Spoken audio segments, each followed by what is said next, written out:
Welcome to Crime on Caffeine. I'm your host, Erica.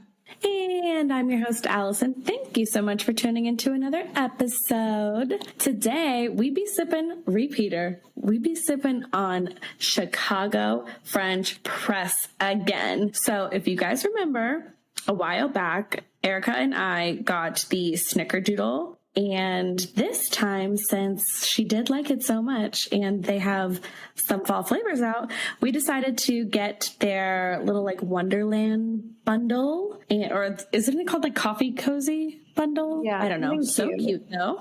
And it has Snickerdoodle in it again for Miss Erica. And then it has Winter Wonderland and Pumpkin Spice. Y'all know I be loving my pumpkin around this time of year. And we are sipping today. I've had like 4 cups of coffees. Coffees? Oh my God. I have had a lot of coffee. If you can't tell. I know, me too. I'm drinking pumpkin spice coffee with pumpkin spice creamer. Is it too much? No, never. No, it's not enough. It's not enough. My husband agreed that I'm allowed to start taking out the Halloween decorations, so it's on. Oh yeah, Thor has a little Halloween bandana. Oh, I love that. We have to start thinking about costumes. Oh, Gus is like the king of costumes. We have like a whole bucket of costumes. Also, I apologize if I sound sick. It's because I do have a cold. So yeah. I'm sorry if I sound sick, but it's because I am sick. True crime news updates. So to start, I'm going to update you guys on Gabby Petito, of course. And then I wanted to talk about 2 other cases that are going around the internet right now that are kind of gathering a lot of attention. So for Gabby, last time we spoke, they had found some remains, but they did not confirm that it was her. They have now confirmed that the remains that were found in Grand Teton National Park were Gabby Petito's. They said that the cause of death was ruled as homicide, and Brian is missing, of course. There is a federal warrant out for his arrest because he did use unauthorized devices like debit cards and PIN numbers to accounts that did not belong to him, and the charges exceeded $1,000. So his parents are very much so emphasizing that the warrant that's out for his arrest is not for Gabby's death, but he is a person of interest. So what we know about Brian right now is that he is in the Carlton Reserve in Sarasota County, Florida. The problem is that the Carlton Reserve is over 24,000 acres. And it's filled with swamplands, it has alligators, it has snakes, but there are also trails for people to go on. So the search has been a little bit difficult. I know that they've had divers go in, and there's trail cameras that can possibly pick up footage, videos, but they're not releasing anything of that sort to us. I'm wondering because I saw that they like scaled back the investigation, so I'm wondering if they're like kind of picked an area that they're sure he's in. I'm wondering if they saw him on those cameras. That's what I'm thinking, because again, as you said, they have scaled back the search, and the FBI said that they're collecting items for DNA matching. So I'm thinking, just me, a theory. I think they know exactly where he is. I think it was either today or yesterday. They did have a service for Gabby, and her dad had a really beautiful eulogy, very heartbreaking. So that is all we really know right now about Gabby Petito's case. They're really honing in on Brian and trying to find him so that we can figure out more about it. The second case that I wanted to talk about is Jelani Day. If you don't know who Jelani Day is, he was missing. He was an ISU student whose body was just recently found near the south bank of the Illinois River, about a quarter mile east of Route 251, which is like by a bridge. So on August 25th, he did not show up to class in Bloomington. People got a little concerned. This wasn't very like him. A lot of people are coming out now after he was reported missing, saying that, you know, he was a productive member of society. His father was recently diagnosed with cancer, and they just found out that Jelani is a bone marrow match for him. And they were like, there's no way that he would just leave his father like that. There's got to be some kind of foul play. But as of right now, they do not know the cause of death with Jelani. So again, they are asking if anybody knows anything about it to contact the Illinois police.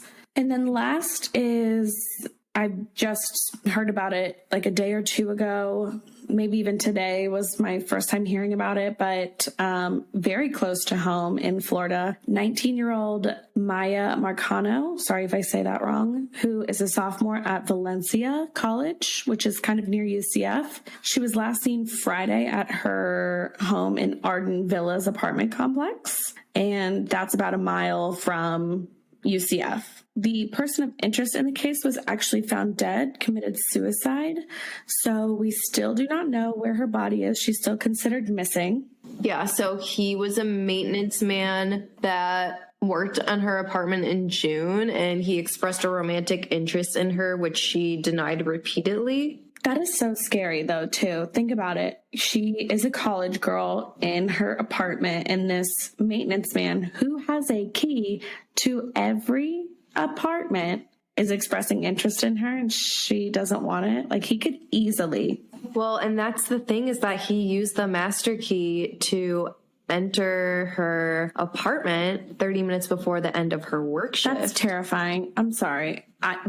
All of these missing cases that are missing people's cases that are coming out, I think this is the source of my newfound debilitating anxiety. I've been looking into nothing but missing people, and every single one of them, it's like, this could happen to anybody. Well, like, how?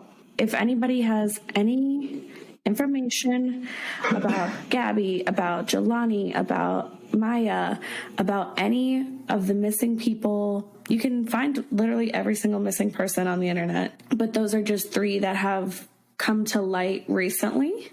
We could do a whole episode on, you know, updates of missing people. But these are just a few that we wanted to update you guys on, since they are circulating in the news.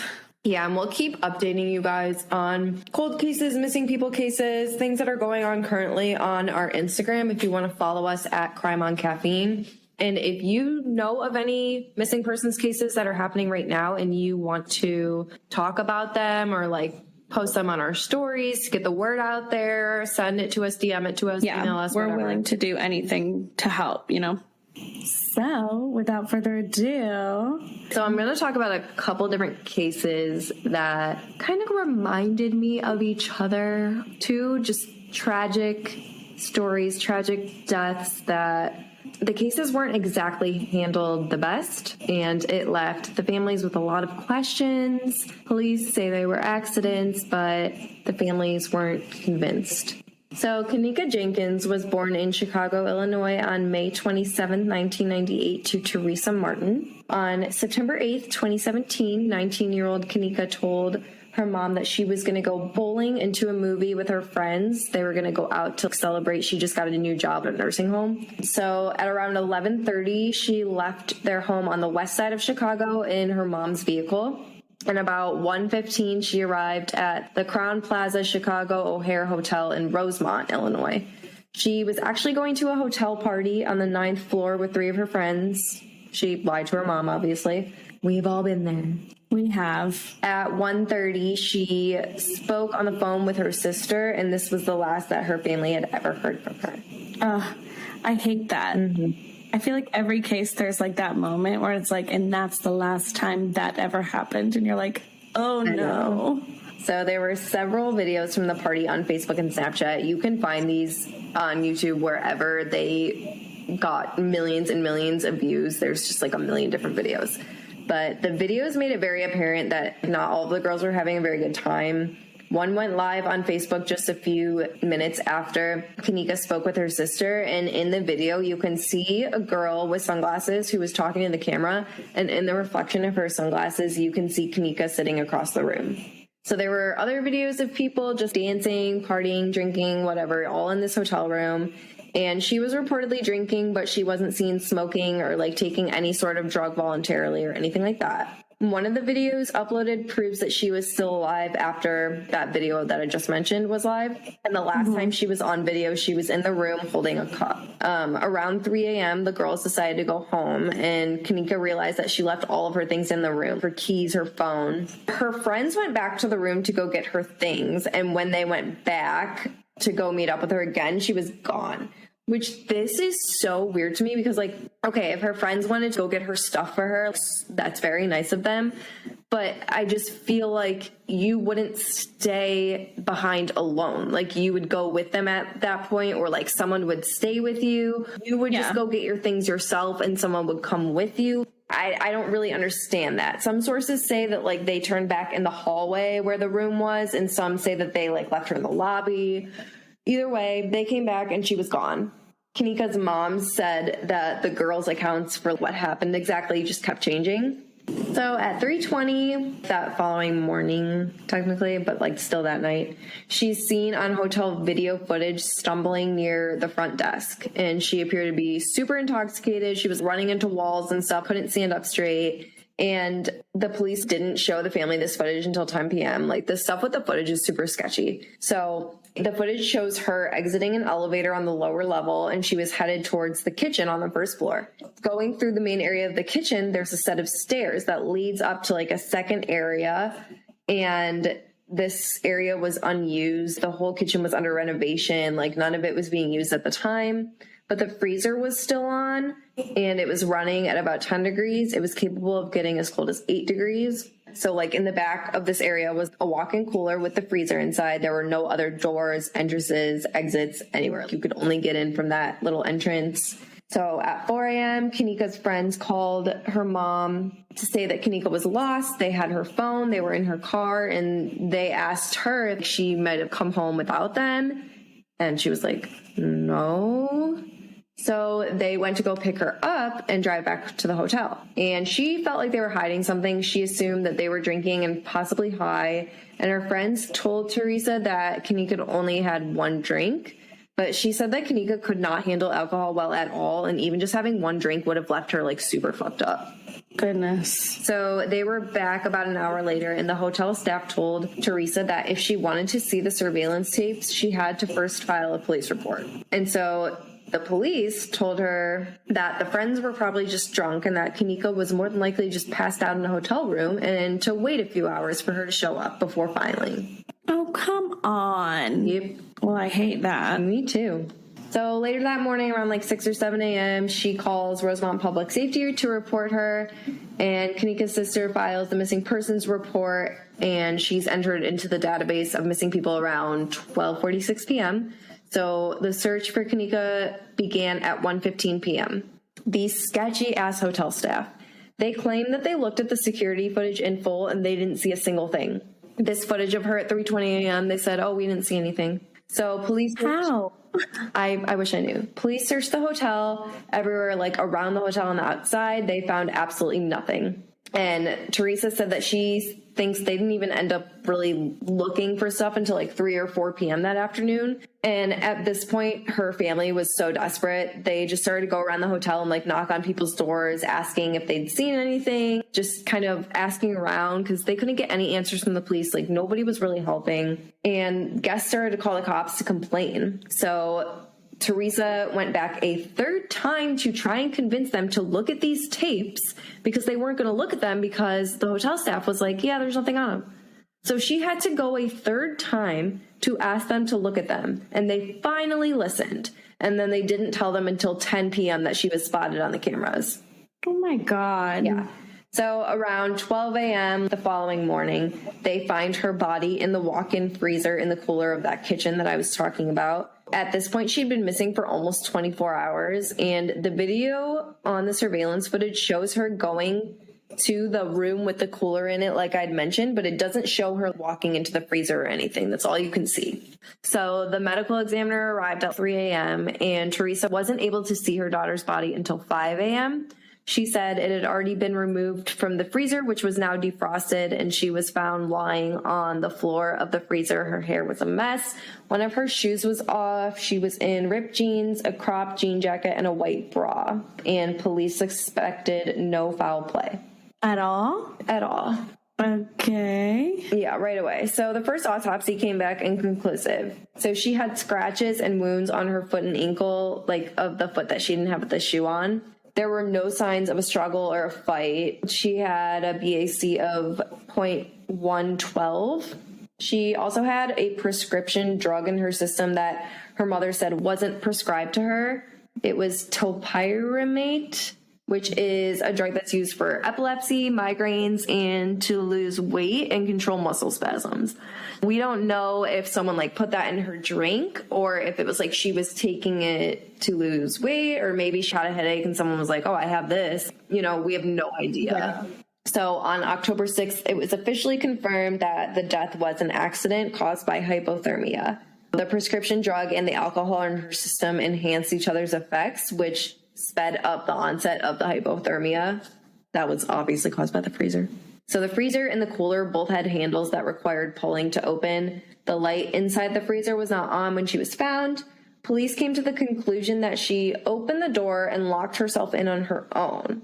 But Teresa was not buying that she was able to open those heavy ass doors on her own when she could barely even walk. So like think of like a freezer in like a restaurant kitchen, heavy ass steel doors. And she couldn't even walk. She was bumping into walls and falling over. So how is she going to get a door like that open? I mean, that's the question that people were asking. There were so many theories. People were on social media just trying to figure out what happened because nobody believed that she could have done it herself. There was a video that was posted on Facebook, and there's like a high-pitched noise, like a screaming noise or something, and people think that it might have belonged to her. And people were theorizing that she was being sexually assaulted or injured by people at the party. Her friend Irene Roberts was seen in the video. She ended up deleting her Facebook, but social media users also identified several men that appeared in the videos. It ended up being that the hotel room was rented out by a couple gang members that police were looking for after they found out, and they used stolen credit cards to rent out the room. So you have this hotel renting a room out to people with a stolen credit card, which I'm sure they didn't know at the time, but you have all of these underage people drinking and doing drugs. People were calling noise complaints, and the hotel's just letting it slide. So a lot of people were theorizing that her friends might have set her up. That would be so messed up. Mm-hmm. People were thinking that the girl that was wearing the sunglasses in that one video was the friend who set her up, and that like they brought her there and they made money off of those guys sexually assaulting her. But obviously none of these things are confirmed. Like these are just theories that people were trying to piece together. Other theories believe that the hotel might have had something to do with her death. An accident happened. They threw her body into the freezer, whether they just use it as a cover up or if she was lured into the freezer by an employee or something, or like maybe something happened with an employee. And like I said, you know, the hotel was letting all of this illegal stuff happen. Maybe they wanted to cover this up because they didn't want to get in trouble for all that stuff they let slide. People were theorizing that they didn't want to be held liable for her death, so they tried to cover it up. People also were theorizing that like the video evidence might have been edited or tampered with. So there's a lot of theories, and, you know, Teresa was just really upset because she was like, in no way was this an accident. So in 2018, she sued the hotel for $50 million. She was claiming that they were negligent and that there were several opportunities for the hotel staff to step in and prevent her death, but they failed to do so. She said that the hotel was made aware of Kenneka's disappearance and that they assured her that they'd check the surveillance footage immediately, but they fucked up because they didn't check it soon enough and they didn't review it properly. She also explained that Kenneka had passed by several employees when she was like drunk wandering around the halls and no one helped her. And the freezer that she walked into must have been easily accessible to the public if she'd actually gone by herself and opened it herself. So weird. So weird. She's right, like in everything that she's saying. Yeah, 100%. If something like this is happening on your grounds because you were negligent, no one should have been able to go into that freezer. And no underage people should have been partying in that hotel room, people calling so that you're aware and you do nothing. and one of the girls walking by and is barely coherent whatsoever, how are you just going to let that slide?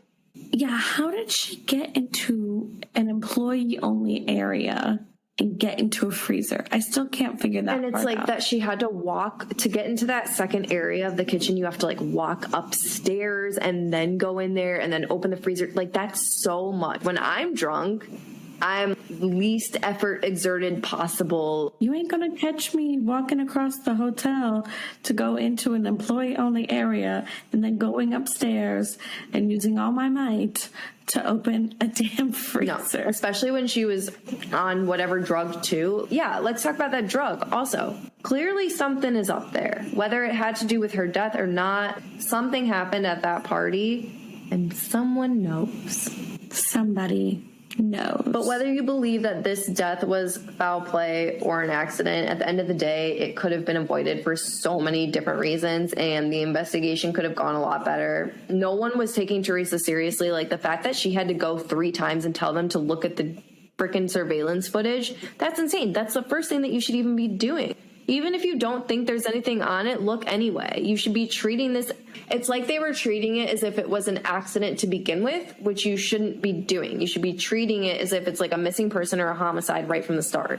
Right. I just think that this wasn't fair to Kenneka, her family. I don't know what happened. They still think that it's an accident. I mean, there's petitions where you can sign to have the case reopened. We'll go ahead and link those, but that's the story of Kenneka Jenkins in a little short anecdote.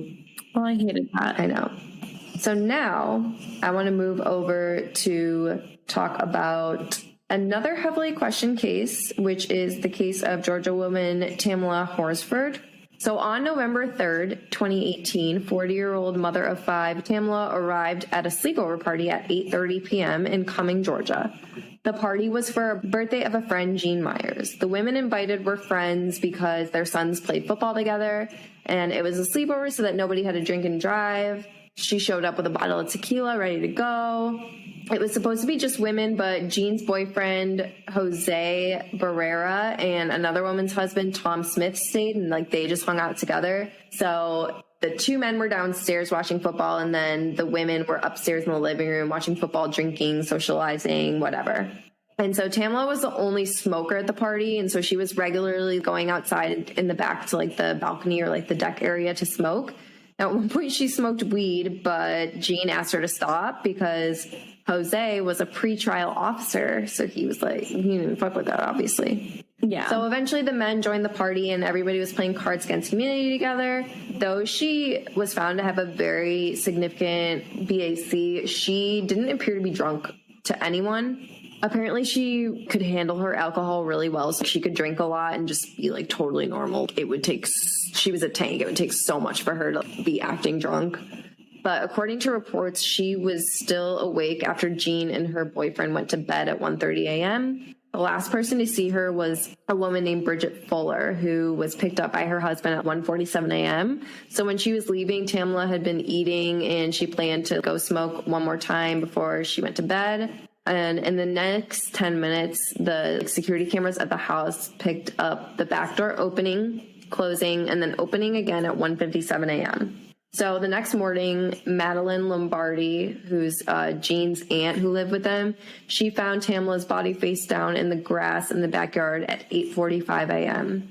So Jean and her boyfriend called 911, and we'll include the 911 call right here. Forsyth County 911.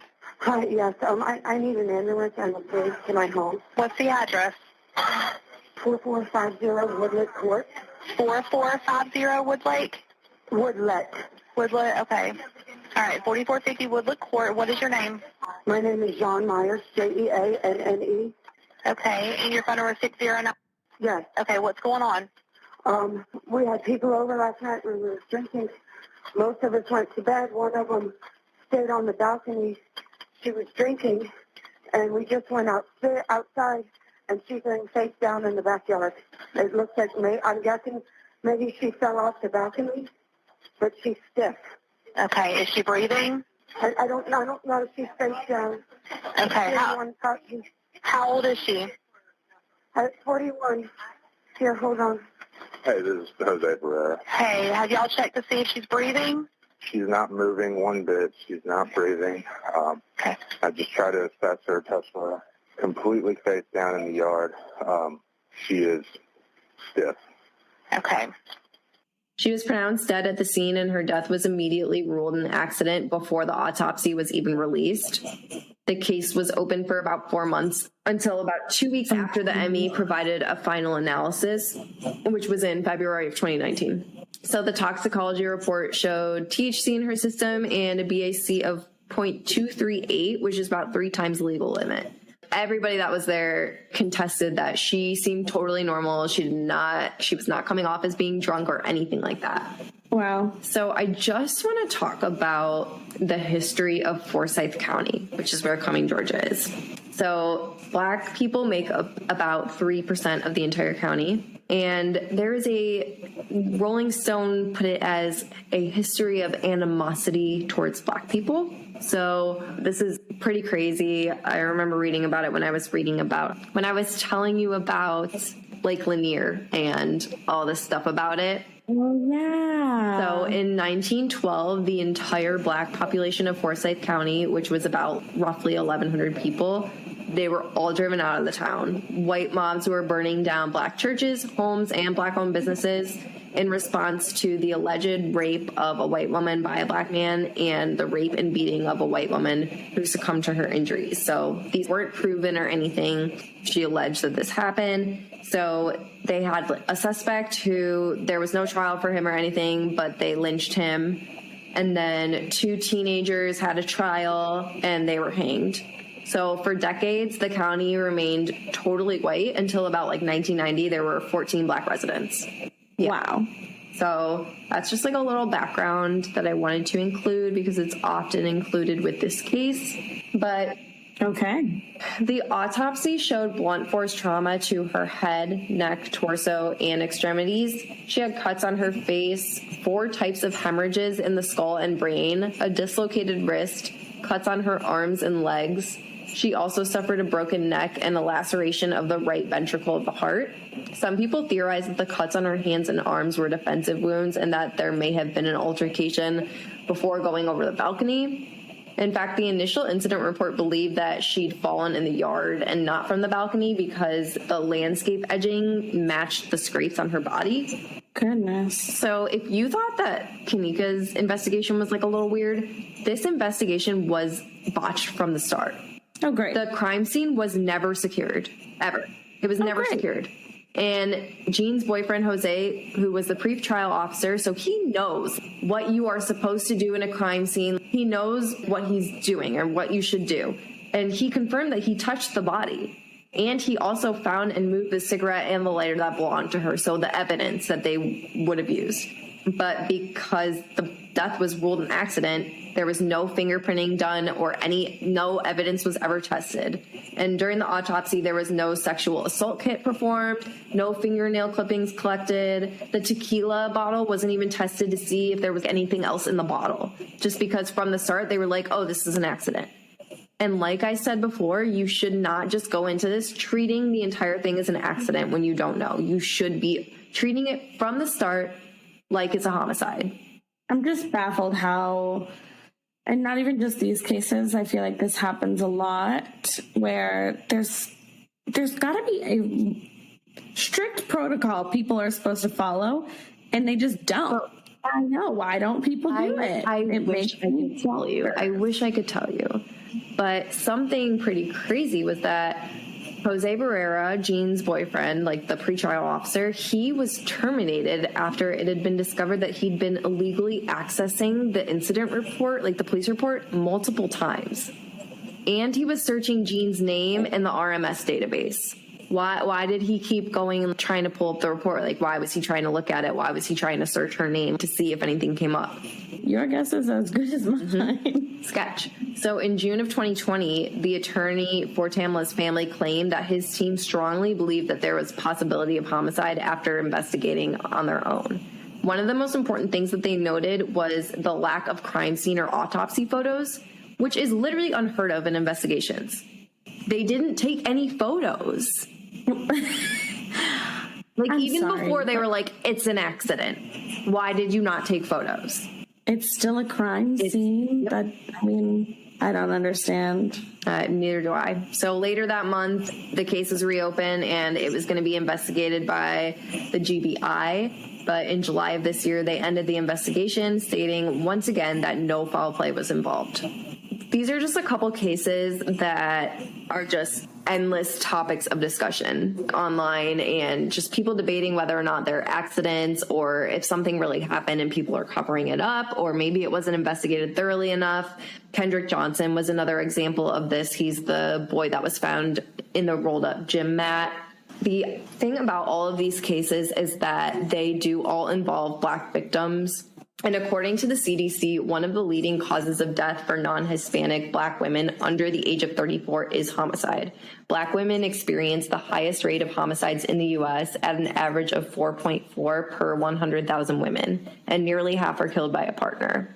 The Murder Accountability Project did an analysis in 2019 that showed the solved rate for white victims of murder increased to 81%, which is great. But it fell to 59% for Black victims. And in Illinois alone, less than 22% of murders of Black victims were solved that same year. Black victims were also least likely of any racial group to have their murders result in an arrest. That's so heartbreaking. It's so heartbreaking. And I think just like the most frustrating part for families and loved ones of these victims is the lack of help and the lack of media coverage surrounding their deaths or disappearances. Just the mothers and the husbands of these victims in these cases were desperate for answers, and they just felt so unheard and so unhelped. And cases with Black victims are seldom reported on compared to cases involving white female victims. But there are outlets like The Root and Essence that do a great job at sharing stories of Black victims, but the attention is still minimal. According to the Black and Missing Foundation, nearly 40% of missing persons are people of color, yet Black people make up only 13% of the population. So why is there a lack of media coverage? Yeah. So they claim that a lot of minorities are initially classified as runaways, so they don't even receive Amber Alerts. What? Yeah, so think of all of those missing people that are just pushed aside because they're deemed runaways when they don't even know. And I think we've talked about some cases that were super frustrating where the police have said to the parents, like, they probably ran away. And the parents are so frustrated because they're like, you do not know my child. You need to do an investigation. What the hell? It's messed up. They also said that many missing minorities are straight away just labeled as being associated with criminal involvement. So gangs, drugs. So like people just don't care to find them or care about their stories. That's good. That's really good. And let's just do that. And another reason they stated was desensitization. It's believed that missing minorities live in impoverished conditions and crime is a regular part of their lives. So people are just like, oh, this always happens. It's an everyday thing. Last year alone, there were over 145,000 missing people of color under the age of 18 out of over 200,000 reported missing. And even in Chicago alone, when this took place, young Black women and girls made up the largest demographic of missing people in the city. So shouldn't we have been hearing about them the most? We 100% should have. I agree. And I found a study, it was in 2009, but I thought it was really interesting because it did include some big name cases that we've heard of or that we've reported on or we're going to report on, whatever. But 2009 study at Baylor University looked at the differences in the way that media covers missing Black and white women. The mid-2000s, they looked at 4 large-scale missing persons cases that happened. So they looked at 2 white women, Lacey Peterson and Lori Hackling. And then the 2 Black women they looked at were Tamika Houston and LaToya Figueroa. So after 1 month of their disappearances, there were roughly, for Lacey and Lori, there were roughly 597 and 131 transcripts from 4 major news outlets. And for Tamika and LaToya, there were 5 and 4. Jeez. Like, just the difference in that is insane to me. And I just want to throw something out there that while we are highlighting the fact that, you know, when Black women, Black people are victims of these crimes, their cases are less likely to be solved. They're less likely to result in an arrest. They are less likely to be reported on. This does not mean that we don't grieve with the families that are reported on in the news. These families are just desperate for the same amount of attention because they want the same answers that are found after other people are shown in the media. So you might be sitting here like, okay, well, what the hell do we do about it? There are a few things that you can do, which obviously the first and the most obvious is to educate yourselves and to educate those around you. I mean, if you're hearing these things and you weren't aware of these statistics or they just come as a shock to you, take some time to get educated. It's better to not understand and then educate yourself than to just be like, oh, nothing I can do.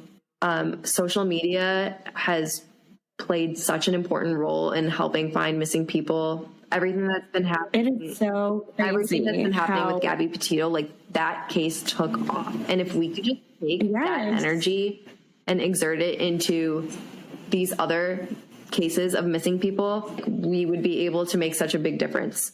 We can. You never know who's seen something or heard something, and even just the littlest information can uncover something so large. And the fact that social media has taken that by storm is wild to me. It's so wild. And what we're going to do is we're going to put some resources on our website, and we're going to put them in the episode description, and some different organizations that you can donate to that help to find missing people, that can help with lawyers and equal justice reform. We're going to link to Black Lives Matter, ACLU, Color of Change. We're also going to link to some different Black-owned news outlets, a bunch of links. So we're going to include those. You can check those out if you want to educate yourself, educate other people, if you want to donate, if you want to support Black journalists, if you want to support bail funds, anything like that. Thank you guys so much for listening. Follow us on Instagram, Twitter, Facebook. All the goods, all the stuff. It's just Crime on Caffeine. And if you want to go to our website, it's just crimeoncaffeine.com. You can buy us a coffee. You can submit a case. You can recommend some coffee. Do whatever you want. Just make sure you're part of our world. We're going to add a new page that's going to have all those resources that I was mentioning before. So if you want to go take a look at those, feel free. Again, thank you for listening. Thank you for your continued support. We are almost at 6,000 downloads, and we will be here next week for more crime and caffeine.